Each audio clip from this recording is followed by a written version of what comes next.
Andromeda পাশের গ্যালাক্সিটা, সেটা অন্তত 1 কোটি 1.5 কোটি জায়গাতে আমাদের থেকে উন্নত মানের প্রাণী আছে। কারণ আমাদের জন্য শুধু মহাবিশ্ব তৈরি হয়নি, আমরা একটা সাধারণ একটা তারার চারিদিকে ঘুরি।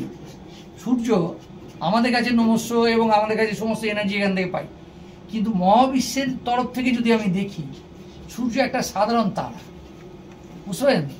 সেই রকমই তারাতে ভর্তি আমাদের আকাশগঙ্গা, অ্যান্ড্রোমিডা, আরও গাদা গাদা গ্যালাক্সি। কাজেই সেইগুলোকে বুঝতে হবে এবং এই স্টাডিগুলো করা আমাদের এখানকার উদ্দেশ্য। ধরুন এই যে গবেষণা আপনার বা আপনার ছাত্রছাত্রীদের, এখনো পর্যন্ত কি কোনো সেরকম প্রাণের বা ভিনগ্রহী প্রাণীর কোনো ব্যাপার পেয়েছেন? বা আমরা যেগুলো খুঁজে যাচ্ছি যে প্ল্যানেটগুলো কোথায় কোথায় থাকার সম্ভাবনা আছে, কিন্তু প্ল্যানেটের গায়ে এমন কোনো গ্যাস পেয়েছি কিনা, যে গ্যাসটা যেটাকে বলি আমরা, যে ধরনের মলিকুলগুলোকে বলি আমরা মানে বায়োটিক মলিকুল, অর্থাৎ প্রাণ থাকলেই তবে ওই গ্যাসটা পাওয়া যায়, তাই না? তো আমাদের এই টেলিস্কোপটা অতখানি সূক্ষ্ম না যে সেটা পেতে পারে, কিন্তু আমরা যেটা করছি, যেটা জেমস ওয়েব টেলিস্কোপ, আপনি গত সপ্তাহতেই দেখবেন একটা প্ল্যানেট পেয়েছে K2-18b। এই প্ল্যানেটটা, এই যে প্ল্যানেট একটা পেয়েছে, সেই প্ল্যানেটটা থেকে এমন একটা গ্যাস পেয়েছে, ডাইমিথাইল সালফাইড, এই গ্যাসটা, এই যে গ্যাসটা পেয়েছে সেটা হচ্ছে একমাত্র প্রাণ থেকে আসতে পারে।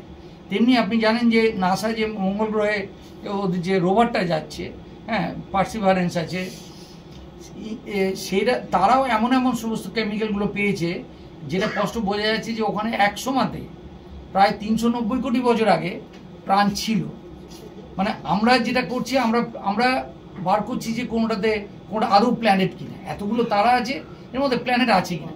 এবার প্ল্যানেট থাকার পরে সেখানে অ্যাকচুয়ালি কোন কোন গ্যাস আছে, কত সূক্ষ্ম আমাদের টেলিস্কোপটা না, তার জন্য আপনাকে স্যাটেলাইট ইউজ করতে হবে, এবং সেটা করছে জেমস ওয়েব টেলিস্কোপ।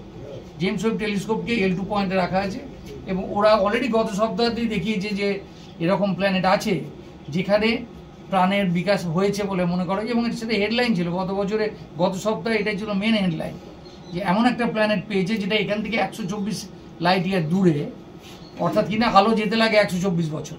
ঠিক আছে, প্রবলেম কি? প্রবলেম হচ্ছে যে যেসব জায়গাতে প্রাণ আছে, আমাদের যে নিয়ারেস্ট তারা, যেটা সূর্য তো আমাদের সবচেয়ে কাছের তারা, কিন্তু আলো যেতে লাগে 8 মিনিট। ঠিক আছে, অর্থাৎ এই যে সূর্যটা দেখছি, এই আলোটা কিন্তু 8 মিনিট আগে ওখান থেকে রওনা দিয়েছে।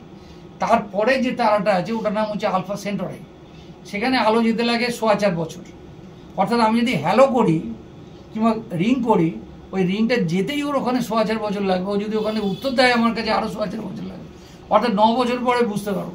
অর্থাৎ এক একটা তারা এত দূরে দূরে আছে যে আপনি প্রাণ থাকা তো খুবই সম্ভব, কিন্তু তাদের সঙ্গে কমিউনিকেশন করা এবং তারা আপনার ভাষায় কথা বলছে কিনা, তাদের যদি ধরুন রেডিও আবিষ্কার হয়নি তখনও, ধরা যাক একটা প্ল্যানেটে সব কিছু চলছে, মানুষজন সব বেঁচে আছে, স্বামী বিবেকানন্দ, রামকৃষ্ণ সবাই আছে, অথচ রেডিও আবিষ্কার হয়নি, মোবাইল আবিষ্কার হয়নি, তাহলে কি করবেন?